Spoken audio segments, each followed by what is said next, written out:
ব্যতিক্রমী উপায়ে লেখা একটি পদত্যাগপত্র নিয়ে নেট দুনিয়ায় বেশ আলোচনা চলছে। টয়লেট পেপারে পদত্যাগপত্রটি লিখেছেন এক কর্মী। ওই কর্মী লিখেছেন, অফিস তাকে যেভাবে ব্যবহার করে ছুঁড়ে ফেলেছে তিনি সেভাবেই পদত্যাগপত্র লিখেছেন।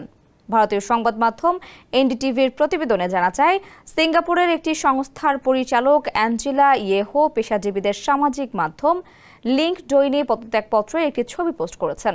সেখানে দেখা যায় এক টুকরো টয়লেট পেপারে লেখা হয়েছে ওই পদত্যাগপত্র, যার রীতিমতো ভাইরাল হয়েছে নেট দুনিয়ায়। ওই টয়লেট পেপারে লেখা হয়েছে, সংস্থা আমার সঙ্গে কি রকম ব্যবহার করেছে তা বোঝাতে পদত্যাগের জন্য এই টয়লেট পেপার বেছে নিয়েছি। আমি কুইট করছি। স্যান্ডেলিনা সো, রূপচর্চায় আভিজাত্য।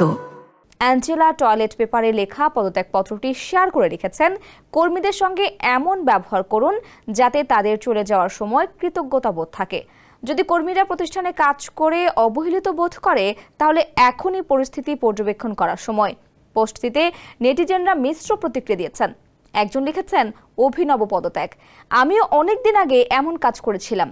আরেকজন লিখেছেন, একটি কোম্পানির পরিবেশ অস্বাস্থ্যকর হতে পারে, তবে এর দায়িত্ব ম্যানেজারের উপর। অনেক সময় ম্যানেজারের জন্য অনেকে চাকরি ছাড়তে বাধ্য হন। অপর একজন লিখেছেন, কর্মীদের থেকে পাওয়া ছোট ছোট প্রশংসা কোম্পানিতে বড় ভূমিকা রাখতে পারে।